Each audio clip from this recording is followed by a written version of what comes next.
سورہ بقرہ میں بنی اسرائیل کا بہت کثرت سے تذکرہ ہے اور کچھ احکام سے متعلق آیتیں ہیں. احکام سے متعلق ایک آیت جس کی طرف اکثر لوگوں کی توجہ نہیں جاتی وہ میں تذکرہ کروں گا. باقی پھر وہ مضامین آگے بھی آتے رہیں گے تو ہم اس پہ آگے انشاءاللہ بات کرتے رہیں گے. لیکن یہ جو آیت ہے یہ آگے اس موضوع سے متعلق قرآن میں بیان نہیں ہوا تو اس لیے میں اس کو آج تھوڑا سا بیان کروں گا. سورہ بقرہ کی سب سے لمبی آیت بلکہ قرآن کی جو سب سے لمبی آیت ہے اس کو آیت مداینہ کہا جاتا ہے. یا ایھا الذین آمنوا اذا تداینتم بدین الی اجل مسمى فاکتبوہ. اے ایمان والو جب بھی کسی سے ادھار کا کوئی معاملہ کرو تو اسے لکھ لیا کرو اور وَاسْتَشْهِدُوا شَهِيدَيْنِ مِن رِّجَالِكُمْ دو آدمیوں کو گواہ بھی بنا لیا کرو. فَإِن لَّمْ يَكُونَا رَجُلَيْنِ دو آدمی نہ ملیں فَرَجُلٌ وَامْرَأَتَانِ تو ایک مرد اور دو عورتیں ان کو گواہ بنا لیا کرو. أَن تَضِلَّ إِحْدَاهُمَا دو عورتوں کا ہم اس لیے کہہ رہے ہیں کہ ایک اگر بھول جائے فَتُذَكِّرَ إِحْدَاهُمَا الْأُخْرَىٰ تو دوسری اس کو یاد دلا دے. تو دو عورتیں گواہی میں ایک مرد کے برابر ہیں. نکاح میں بھی ایسا ہی ہے, دو مرد یا ایک مرد اور دو لیڈیز, ٹھیک ہے نا. تو اللہ تعالیٰ نے اس آیت میں ہمیں حکم دیا کہ لین دین کا کوئی بھی معاملہ ہو تو کس فارم میں ہونا چاہیے, ریٹن میں, اور صرف ریٹن فارم میں بھی نہ ہو بلکہ اس پر گواہ بھی موجود ہو. آج دینداروں میں یہ بہت بڑی مصیبت آ گئی ہے کہ وہ معاملات میں صاف نہیں ہوتے, لکھت پڑھت نہیں کرتے, اعتماد پہ زبانی چل رہے ہوتے ہیں. کسی سے کوئی ایگریمنٹ ہونا اگر کہو بھائی لکھ لو, کیا لکھنا کیا یار, زبان ہوتی ہے انسان کی, کیا کہتے ہیں انسان کی زبان ہوتی ہے, یہ زبان دے دی نا بس. یہ ہوتا ہے کہ نہیں ہوتا؟ اتنے خراب معاملات چل رہے ہیں گھروں میں, معاملات میں, خرید و فروخت میں, وصیت میں, کچھ پتہ ہی نہیں ہے کسی کا.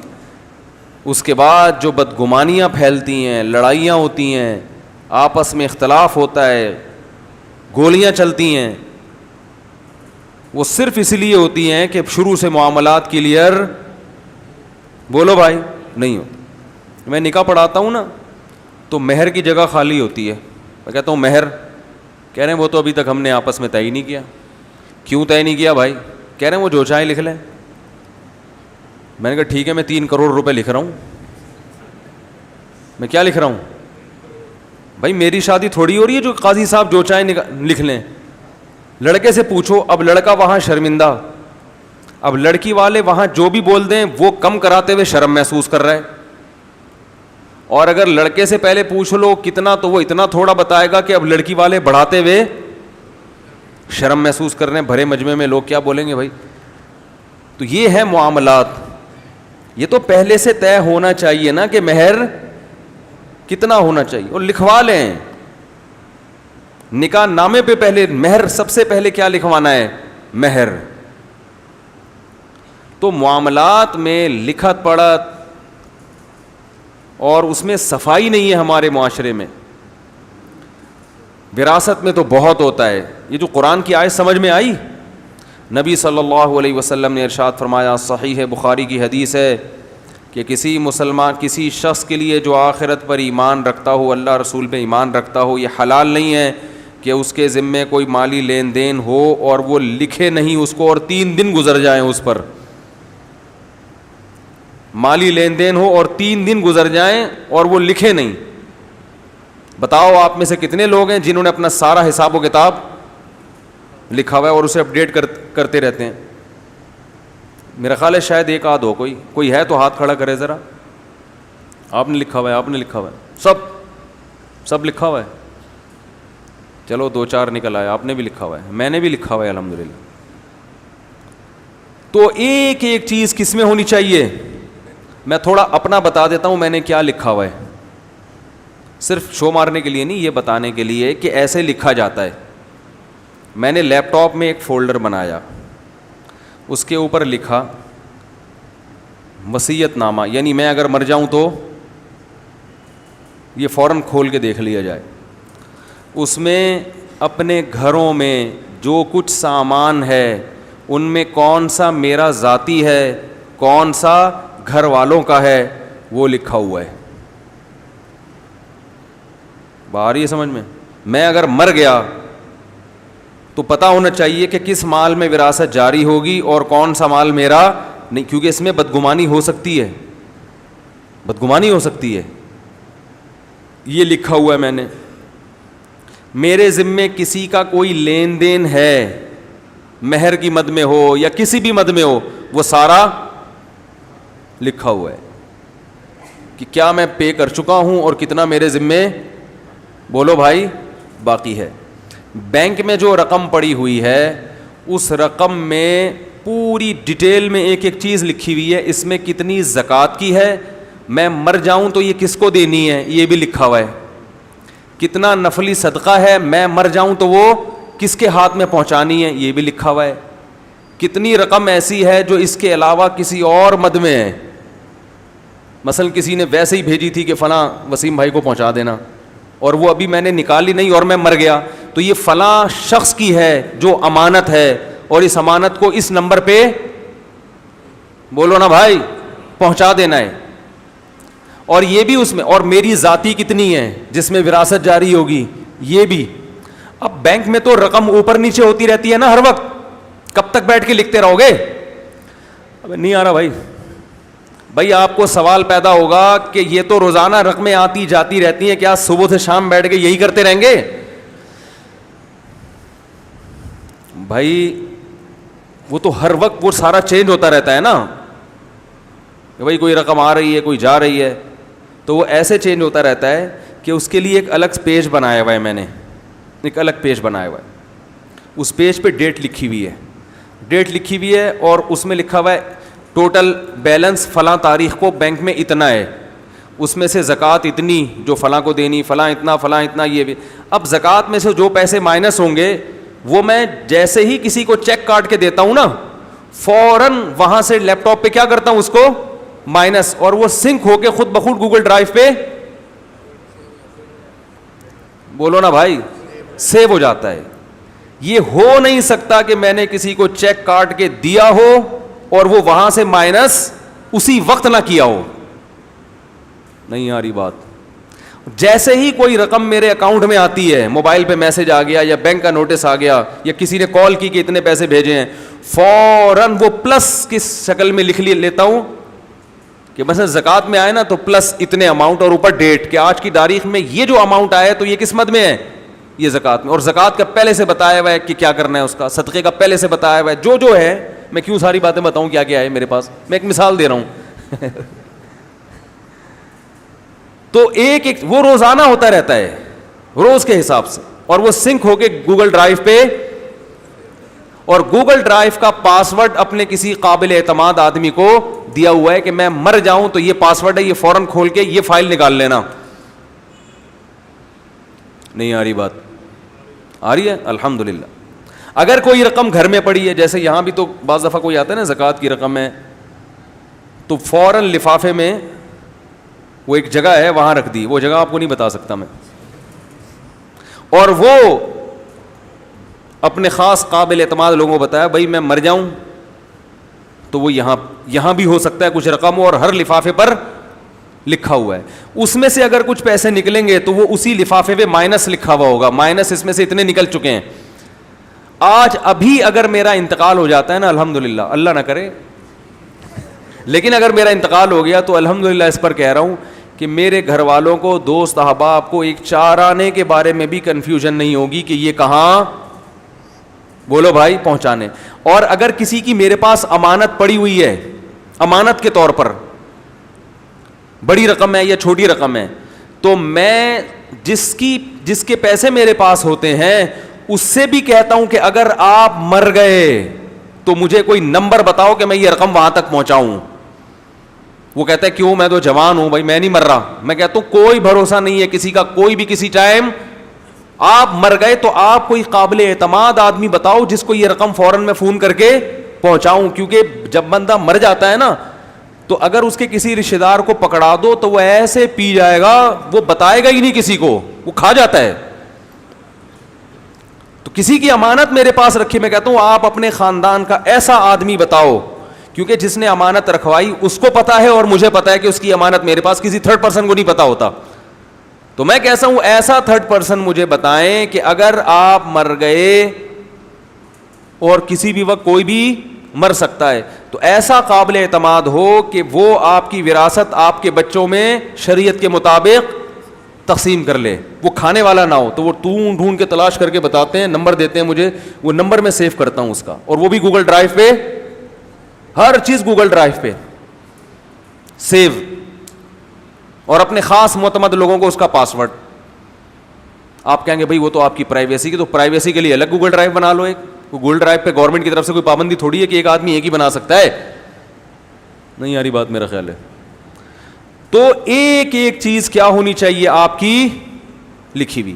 ایک بہت بڑی گڑبڑ یہ ہوتی ہے, یہ تو قرآن کی میں بھی آیت کا ترجمہ کر کے بتاؤں گا تو آپ کو پتا چلے گا کہ اللہ نے لکھت پڑھت کا کتنی تاکید کے ساتھ حکم دیا ہے, معمولی نہیں ہے. تمام ایگریمنٹ کیا ہونے چاہیے, لکھے ہوئے. اب جھگڑے آتے ہیں, یہ کیا ایگریمنٹ ہوا تھا بھائی تمہارا, اس سے کہہ رہا ہے اس نے میرے کو یوں بولا تھا, اس وقت تو یہ ایسے کر رہا تھا, ابھی میرے کو یوں بولا تھا. میں کہتا ہوں کیا ثبوت ہے بھائی, ثبوت کسی کے پاس کچھ بھی نہیں ہے. آج کل یوٹیوبرز جو ہے نا, ان کے آپس میں بڑے پھڈے ہو رہے ہیں. وہ تو نے میری ویڈیو کیوں استعمال, تو نے اوے ہم نے تو تیرے کو اتنا پروموٹ کیا, اب تو ہمارے پاس, ابے یو تو بھائی کوئی ایگریمنٹ ہوا تھا آپس میں, نہیں ہوا نا, تو بس جو مرضی کر رہا ہے پھر کرے. کہہ رہے ہم نے تو یوں کر دیا, تم نے جو یوں کیا تھا تو تم نے پوچھ کے کیا تھا, ہیں تم نے کوئی ایگریمنٹ کیا تھا پہلے. یہ کیا ہوتا ہے دیکھو, گھروں میں بڑا بھائی کیا کرتا ہے, وہ گھر کے اوپر پورشن بناتا ہے چھوٹے بھائیوں سے پوچھے بغیر. ابا کی وراثت کے پیسوں سے کیا ہو رہا ہے, اوپر ایک اور پورشن بن گیا, اس میں کچن بنا دیا, یہ کر دیا. سارے چھوٹے دیکھ رہے ہوتے ہیں, ابا کی وراثت کا جنازہ بولو بھائی نکل رہا ہے. پھر کچھ دنوں بعد چھوٹوں کو خیال آتا ہے ابا کی وراثت, ہمارے ایک عدد ابا ہوا کرتے تھے, ہیں ایک عدد ہمارے ابا ہوا کرتے تھے, سنا ہے وراثت. وہ تو اس وقت تو ناسمجھ ہوتے ہیں نا وہ. تو پھر بڑا کیا بولتا ہے, یہ سب میں نے کس کے لیے کیا ہے, تمہارے لیے کیا ہے. اب مفتی سے پوچھتے ہیں, مفتی کہتے ہیں اپنی جیب سے تاوان بھرے گا یہ. وہ کہتے ہیں میں نے تو ان لوگوں کے لیے کیا, تو آپ نے ان سے پوچھ کے کیا تھا, ہیں, اور اگر پوچھ کے بھی کیا تھا تو یہ بتایا تھا کہ یہ تمہاری وراثت ہے جو تمہیں ملنے چاہیے تھی, لیکن میں اس سے اوپر پورشن بنا رہا ہوں. اتنی وضاحت کی تھی. پوچھ کے بھی کرتے ہیں لیکن ان بیچاروں کو کیا پتا. یہ سب بدماشیاں ہو رہی ہیں گھروں کے اندر, قرضے تقسیم ہو رہے ہیں. ابا کا انتقال ہو گیا تو فلانے کا قرضہ اتار دیا, ابا کا انتقال ہو گیا بڑی بیٹی کی شادی کر دی, اس سے پوچھے بغیر باقی وارثوں سے. تو یہ سب برائیاں ہیں معاشرے میں جو قرآن کی اس آیت کا پر عمل نہ کرنے کی وجہ سے ہیں. دلوں میں بغض پیدا ہوتا ہے, لڑائی پیدا ہوتی ہے, پتہ ہی نہیں چلتا. کئی لوگ ایسے آج مر جائیں نا تو کسی کو پتہ ہی نہیں ہے کہ یہ کس کا کتنا قرضہ ہے. قرض خواہ کھڑے ہوتے ہیں, کچھ جھوٹے بھی آئے ہوئے ہوتے ہیں لائن لگا کے, کوئی دستاویز ہی نہیں ہے, کچھ ہے ہی نہیں کسی کے پاس. تو آج جانے کے بعد سب سے پہلا کام کیا کرنا ہے, ایک ایک چیز کو لکھنا ہے. اور ایک اور بات یہ بھی کہ والد محترم کا بزنس ہوتا ہے جو انہوں نے پان کی دکان سے شروع کیا, اور آج اللہ کا شکر ہے گٹکے کے کنٹینر ان کے پوری دنیا میں جا رہے ہیں. ایک مثال دے رہا ہوں. اب کیا ہوتا ہے کہ چھوٹے جیسے جیسے بیٹے جوان ہوتے ہیں وہ بھی ابا کے ساتھ بزنس میں شریک ہونا شروع, وہ بھی بیٹھ گئے. تو ہوتے ہوتے کاروبار کہاں سے کہاں پہنچ گیا, ابا بوڑھے ہو کر گھر میں بیٹھ گئے اور سارا کاروبار کس نے سنبھال لیا, بیٹوں نے. اب ابا کا انا للہ و انا الیہ راجعون ہو گیا. اب بیٹے کہتے ہیں سارا بزنس کس کا ہے, ہمارا, کیونکہ ہم نے پروموٹ کیا, سارا دن تو ہم بیٹھتے تھے. چھوٹا بھائی جو بیچارہ آج تک بیٹھا نہیں وہ کہے گا بھائی ابا کی وراثت ہے مجھے دو, تو پتہ ہی نہیں چل رہا ہوتا. ایک صاحب میرے پاس آئے کہنے لگے کہ وہ دیندار تھے, ان کو خیال ہوا کہ چلو میں اپنی زندگی میں ہی پوچھ لوں کسی مفتی سے کہ میں مرا تھا یہ بزنس ملے گا کس کو. تو وہ میرے پاس آئے, کہنے لگے مفتی صاحب میرے بیٹے نے میرے کاروبار کو زمین سے کہاں تک پہنچا دیا, آسمان تک, بہت ترقی دی ہے, تو میرے مرنے کے بعد اس کو اس میں سے کیا ملے گا؟ میں نے کہا اس کو صرف ثواب ملے گا, اس کے علاوہ بولو بھائی کچھ نہیں ملے گا. کہہ رہے ہیں کیوں؟ میں نے کہا اس لیے کہ پیسہ کس کا تھا؟ آپ کا. اسی کاروبار سے ارننگ ہوئی ہے, اگرچہ وہ بچے کی جیب میں آئی مگر وہی ارننگ اس پہ لگی ہے. تو اس نے محنت کی ہے. محنت کا الگ سے جب تک کوئی ایگریمنٹ نہیں ہوگا کہ محنت کے الگ سے اس کو کتنے پیسے ملیں گے, اس وقت تک یہ کسی رقم کا مستحق بولو بھائی نہیں ہے. ابا کی جتنی خدمت کریں گے, پیسہ بھی لگائیں, خون پسینہ بھی لگائیں, بزنس کو زمین سے آسمان تک پہنچا دیں, مرنے کے بعد ثواب کے علاوہ بولو بھائی کچھ بھی نہیں ملے گا. جب میرا یہ بیان بہت سے لوگوں میں گیا تو بہت سے بیٹوں کو خیال آیا کہ یار اگر صرف ثواب ہی مل رہا ہے تو ہم پاگل ہیں یار سارا دن. وہ جو دوسرا بھائی ہے ہمارا, وہ تو ایک دھیلا بھی ایک دن بھی دکان میں نہیں بیٹھتا, اور کمبخت وہ سارا اس کو بھی اتنا ہی ملے گا جتنا ہمیں. تو وہ میرے پاس آئے, کہنے ہمارا ایک بھائی تو بالکل چرسی ٹائپ کا آدمی ہے, وہ تو بیٹھتا ہی نہیں دکان میں, اور سارا کاروبار کو ہم نے آسمان تک پہنچایا ہے, تو اس کا حل کیا ہے؟ میں نے کہا اس کا حل یہ ہے, ابھی ابا زندہ ہے. انہوں نے کہا ہاں زندہ ہے. میں نے کہا ابھی حل ہو سکتا ہے, ابا کو بلاؤ, ابا کو بولو کہ یہ سارا کاروبار کس کے نام کر دیں؟ ان دو بیٹوں کے نام کر دیں جو کاروبار کو بولو بھائی رن کر رہے ہیں, کیونکہ باقی کچھ بھی نہیں کر رہے.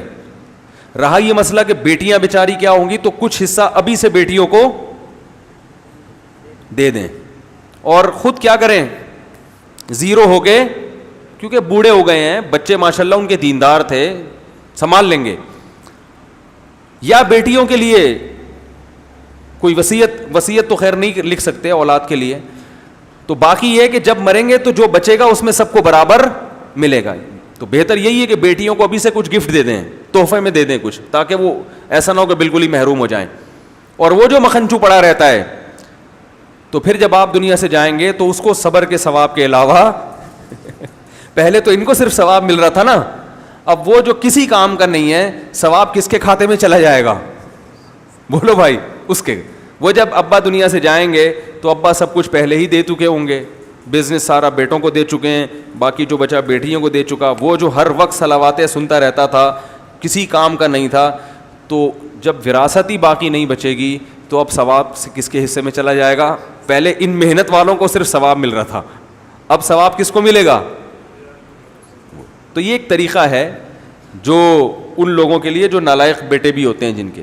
تو یہ سب دنیا میں پہلے علماء کرام کی موجودگی میں حل کرا لیا کریں مسائل, کہ بھائی کیا کس کو کیا ملے گا اور کیوں ملے گا, کیسے ملے گا. اور اس میں ایک اہم بات یہ بھی ہے کہ دنیا میں جب آپ کسی کو کوئی چیز گفٹ کرتے ہیں تو محض نام کر دینا کافی نہیں ہے, ہینڈ اوور کرنا ضروری ہے. یہ بھی ایک اہم مسئلہ ہے کہ یاد, جیسے میری یہ پگڑی ہے, میں نے ان سے کہا قاری صاحب میں نے یہ پگڑی آپ کو گفٹ کر دی, تو گفٹ ہوئی نہیں ہے ابھی جب تک میں ان کو پکڑا کے ان کے ہاتھ میں نہ دے دوں. قبضہ کرنا تحفے میں کیا ہے بولو؟ تحفہ جب آپ کسی کو دیتے ہیں تو قبضہ اس میں ضروری, اور ہر چیز کا قبضہ اس کے اور حصی قبضہ, یعنی عملی طور پر قبضہ. میں پگڑی ان کے نام بھی کر دوں گا تو نہیں ہوگی, اسٹیمپ پیپر میں بھی لکھ کے دو, جب تک ہینڈ اوور نہیں کروں گا ہاتھ میں نہیں آئے گی, قبضہ نہیں ہوگا. تو پراپرٹی کا بھی ایسا ہی ہے کہ جب آپ پراپرٹی کسی کو گفٹ کرتے ہیں یا کاروبار کسی کو گفٹ کرتے ہیں تو صرف نام اس کے کروا دینا کافی نہیں ہے, پورا کاروبار اٹھا کے اس کو پکڑانا پڑے گا. دکان ہے تو چابیاں دینی پڑیں گی, یہ ہینڈ اوور, یہ لو تمہارا, اب میں آؤں گا چائے پینے کے لیے یہاں پہ, ہینڈ اوور کرنا ضروری ہے. تو گھر میں بھی باپ بعض دفعہ ایک بیٹے کے نام گھر کر دیتا ہے. ابا کیا کرتے ہیں, بیٹے کو گھر گفٹ میں دے دیا یا بیٹی کو گفٹ میں دے دیا, تو ایسے دے دینا کافی نہیں ہے, مکمل قبضہ دینا پڑے گا گھر پہ. اور مکمل قبضہ کیسے ہوتا ہے؟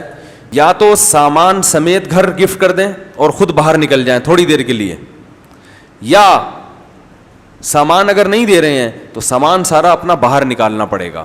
اور پھر گھر کس کو پکڑانا پڑے گا؟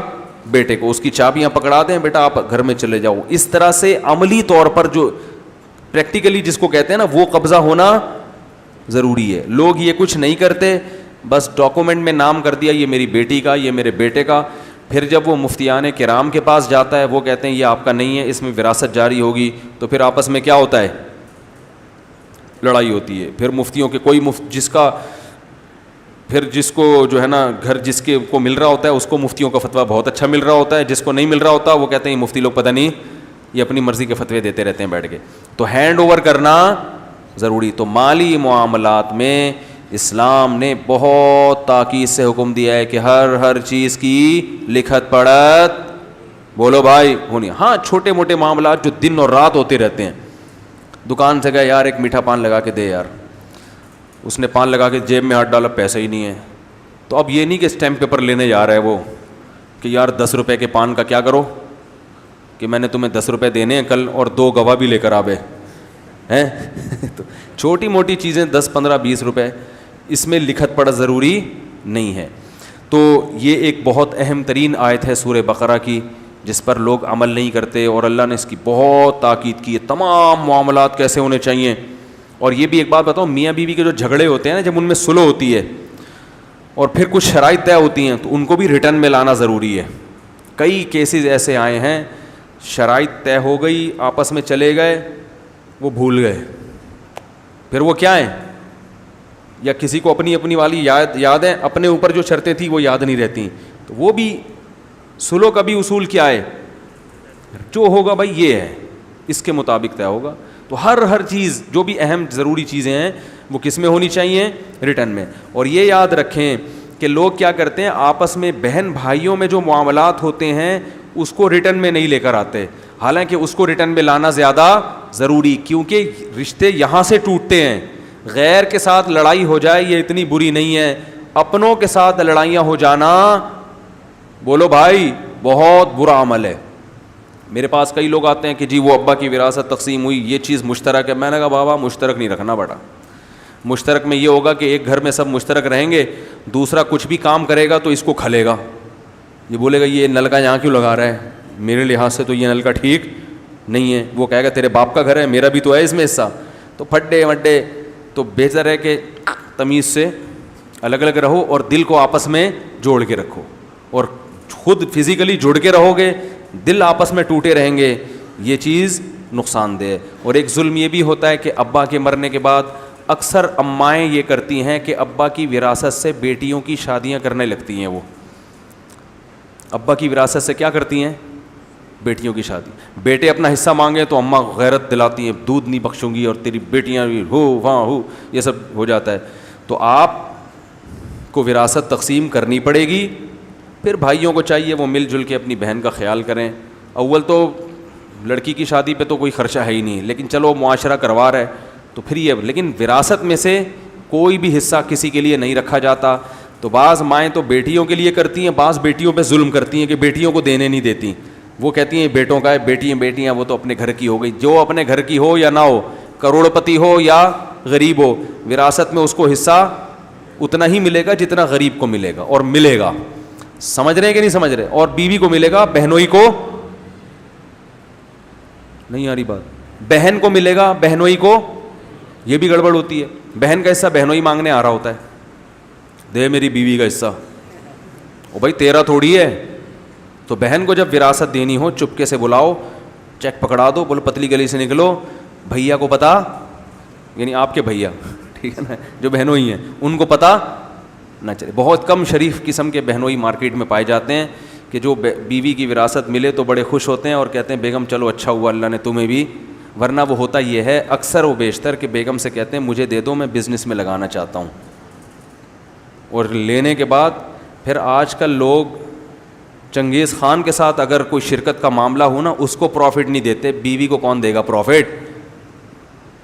قرآن کے الفاظ ہیں وَإِنَّ كَثِيرًا مِّنَ الْخُلَطَاءِ لَيَبْغِي بَعْضُهُمْ بَعْضًا. پارٹنرشپ پہ جب بھی کوئی کام کرو گے, قرآن کہہ رہا ہے اکثر پارٹنر ظلم کرتے ہیں. یہ قرآن کے الفاظ ہیں, اور تجربہ آپ لوگوں کا مجھ سے زیادہ ہوگا. پارٹنرشپ پہ جب بھی چلو گے تو معاملہ کیا ہوگا؟ خراب. وہ شو ہی نہیں کرے گا پروفٹ کتنا ہو رہا ہے. آپ نے کسی کو پیسے دے دیے اور دکان پہ بٹھا دیا کب بزنس کرو, وہ کوشش کرے گا پروفٹ کم سے کم, وہ بتائے گا ہی نہیں. تو جب وہ آپ جو اجنبی ہو جس سے اس کو ڈر بھی ہے, تو بیوی تو آپ کے ماتحت ہوتی ہے تو بیچاری کمزور ہوتی ہے نا, وہ تو زیادہ آنکھیں دکھائے گی تو آپ طلاق کی دھمکیاں دے دو گے اس کو. بھائی غلط کہہ رہا ہوں صحیح کہہ رہا ہوں؟ تو اس لیے بیگم کے ساتھ اگر کاروبار کرنا ہے بہت برکت ہوتی ہے اس میں, لیکن اس کے لیے شرافت حد سے زیادہ ہونی چاہیے. ایسا شریف ہو جو آرڈر پہ بنوایا گیا ہو, ایسا شریف بہنوئی. بہت ہی نیک آدمی ہوگا جو بیگم کے ساتھ معاملات میں, بولو بھائی, کیونکہ بیوی شوہر کا کچھ بگاڑ نہیں سکتی, اس کو نہیں دو گے تو وہ تو طلاق کی دھمکیاں دیتے ہیں نا. تو اس لیے بہت ہی کوئی کوٹ کے کسی میں نیکی بھری ہوئی ہے اور آرڈر پہ باقاعدہ بنوایا گیا ہے ایسا نیک آدمی, اس کے ساتھ تو بیگم کو کاروبار کرنے. جیسے نبی صلی اللہ علیہ وسلم کو حضرت خدیجہ نے پیسہ دیا, وہ تو آپ صلی اللہ علیہ وسلم تھے. تو ایسے لوگ ابھی بھی دنیا میں, یعنی ایمانداری میں بہت سے اچھے اچھے لوگ مارکیٹ میں ہیں مگر بہت ہی شارٹ ہیں. تو پیسوں کے معاملے میں جس کی رقم ہے اسی کے ہاتھ میں پکڑائی جائے, اس کے کسی ریلیٹو کو بتایا بھی نہ جائے کہ ہم نے اس کو اتنی رقم دی, یہ بھی خیانت ہے. آپ نے کسی کو دے دیا, چھوٹے بھائی کو پیسے دیے وراثت کے, بڑے کو نہ بتاؤ, چھوٹا خود بتائے بڑے کو کہ مجھے اتنے پیسے ملے, آپ نہ بتاؤ.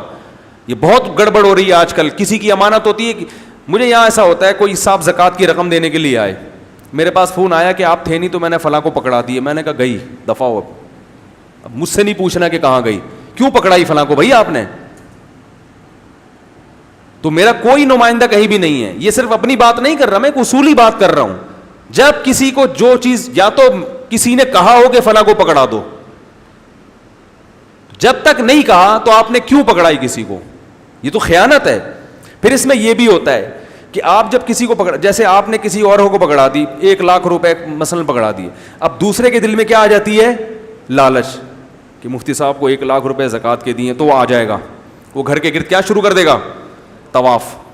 صاحب آپ کو 1,00,000 روپے دیں گے, وہ اگر 20,000 روپے نا, میری بہن کی شادی ہونے والی ہے میرے ساتھ. اب اس کو جان چھڑانا مصیبت, اب اس کو بول کے دکھاؤ کہ نہیں بھائی وہ فلاں کہہ رہے آپ کو غریبوں کے لیے دیا نا مفتی صاحب, تو میں نے بتا دیا نا میں غریب ہوں.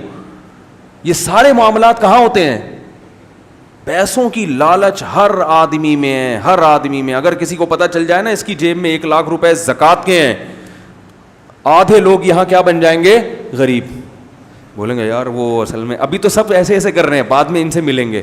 واقعی ہیں, اگر ہیں تو یار وہ مسئلہ یہ ہے کہ میرے چھوٹے بھائی کا آپریشن ہے, وہ اصل میں خرچہ بہت آ رہا ہے. تو یہ ہوتا ہے شفاف. تو کسی کے قرضہ دینا ہے, ایسے کیس ہوئے, 2 بھائی تھے, انہوں نے کہیں 10-20 لاکھ روپے ایک بھائی نے کسی کے لینے تھے, تو دوسرے جس نے دینے تھے نا اس نے کیا کیا, چھوٹے بھائی کو دے دیا کہ بڑے کو پہنچا دینا. چھوٹا پی گیا, وہ ایسے ترسا کہ وہ اصل میں میرا یہ کام تھا, اصل میں یہ. اب پھڈا اتنا بڑا ہوا, بڑے نے اس آدمی سے کہا کہ جب تو نے مجھے دینے تھے تو مجھے کیوں نہیں پکڑائے. وہ کہے بھائی تیرا بھائی تو ہے نا, میں بری ذمہ ہوں. وہ کہہ رہا تو بری ذمہ نہیں ہے, تجھے دینے پر. اب دونوں میں لڑائی, تو واقعی وہ بری ذمہ نہیں ہے, وہ 20 لاکھ روپے اس کے ذمے ابھی بھی باقی ہیں, کیونکہ اس نے جس کے پیسے تھے اس کو نہیں پکڑائے. اس کے علاوہ اس کے بھائی کیا اس کے باپ کو بھی پکڑائے ہوتے تو بری ذمہ نہیں ہوتا. شریعت کہتی ہے جس کی رقم ہے جب تک اس کے ہاتھ میں نہیں دو گے آپ بری ذمہ نہیں ہوگے. شوہر کی رقم دینی ہے, اگر بیوی کو پکڑا دی تو بری ذمہ نہیں ہوگے. بیوی کو رقم دینی اگر شوہر کو پکڑا دی تو بری ذمہ نہیں ہوگے, جب تک اس کے ہاتھ میں رقم نہیں پہنچ جاتی. یہ مسئلہ سمجھ میں آ گیا کہ نہیں آ گیا؟ جس کی امانت ہے, کوئی قرضہ واپس کرنا ہے یا پیمنٹ کرنی ہے, کوئی چیز خریدی ہے, تو جو اصل بندہ ہے آپ کو اس تک, بولو بھائی, پہنچنا پڑے گا. سمجھ گئے یہاں تک؟ ہاں, نابالغ کا معاملہ ہے تو وہ اس کے باپ سے کیا جائے گا, اور باپ کو بھی شریعت نے بہت سخت پابند کیا نابالغ کے مال میں کہ آپ اس کی پراپرٹی بیچ نہیں سکتے نابالغ کی, ورنہ اس سے بھی بزنس ہو رہے ہوتے ہیں, سب ڈبا دیتے ہیں. تو یہ اللہ تعالیٰ نے سورہ بقرہ میں بہت اہم حکم دیا کہ تمام معاملات صاف ہونے چاہیے. پیسوں کا معاملہ کیا ہونا چاہیے, بولو بھائی, کلیئر ہونا چاہیے. ایک ایک چیز پہلے پتہ ہونا چاہیے, یہ کام فری پھوکٹ میں کر رہے ہیں یا پیسے لیں گے آپ اس کے, ٹھیک ہے نا. اب دیکھو یہ کیا کرتے ہیں, یہ چھوڑو بات سے بات نکل جائے گی, آگے بھی ہم نے چلنا ہے. تو یہ تو سورہ بقرہ کا اہم حکم تھا. اور آج جو ہم نے سورہ اعراف پڑھی ہے, سورہ اعراف میں ایک دلچسپ واقعہ اللہ نے اہل جنت اور اہل جہنم کا آپس میں کلام ذکر کیا ہے. وَنَادَى أَصْحَابُ الْجَنَّةِ أَصْحَابَ النَّارِ, فرمایا جب جنتی جنت میں چلے جائیں گے, بس میں 5 منٹ میں اپنی بات ختم کروں گا. جب جنتی جنت میں چلے جائیں گے اور اہل جہنم جہنم میں چلے جائیں گے, تو اللہ تعالیٰ تو اہل جنت اہل جہنم سے بات کریں گے اور کہیں گے قد وجدنا ما وعدنا ربنا حقا, دیکھو ہمارے رب نے ہم سے جو وعدے کیے تھے ہم نے ان وعدوں کو سچا پایا. فہل وجدتم ما وعد ربکم حقا, تمہارے رب نے بھی تم سے جہنم کی آگ کا وعدہ کیا تھا. تمہارے رب نے تم سے کہا تھا شرک کرو گے تو سزا ملے گی, زنا کرو گے تو سزا ملے گی, نمازیں ضائع کرو گے تو سزا ملے گی, شراب پیو گے تو سزا ملے گی, والدین کی نافرمانی کرو گے تو سزا ملے گی, معاملات میں صاف نہیں ہوگے تو بولو بھائی سزا ملے گی. تو کیا تم سے جو تمہارے رب نے وعدہ کیا تھا وہ وعدہ تم نے سچا پایا؟ قالوا نعم, وہ کہیں گے ہاں ہم اس وعدے کو مذاق سمجھا کرتے تھے مگر آج وہ وعدہ ہم اپنی آنکھوں سے دیکھ رہے ہیں. اللہ فرماتے ہیں یہ وہ لوگ ہیں جنہوں نے اپنے دین کو کھیل اور تماشا, دین کہتے ہیں طریقہ حیات, جو ان کا طریقہ حیات تھا وہ لہو و لعب. لہو و لعب کسے کہتے ہیں؟ کھیل تماشا. آپ نے دیکھا ہوگا جو مذہب کو فالو نہیں کرتے نا جو لوگ, ان کی زندگی کا مقصد کیا ہے آپ ان سے پوچھیں, وہ کہتے ہیں لائف کو انجوائے کرو. مقصد کیا ہے زندگی کا؟ بھائی ہم کیوں ہیں؟ ہم اسی لیے کہ انٹرٹینمنٹ اور بس انٹرٹین کریں ہر وقت اور لائف کو کیا کریں, یہی ہے نا بھائی, اور کیا ہے, یہی ہے نا. تو اتنی بڑی مخلوق انسان کی اللہ نے بنائی کھیلنے کے لیے, یہ کیسے ممکن ہے؟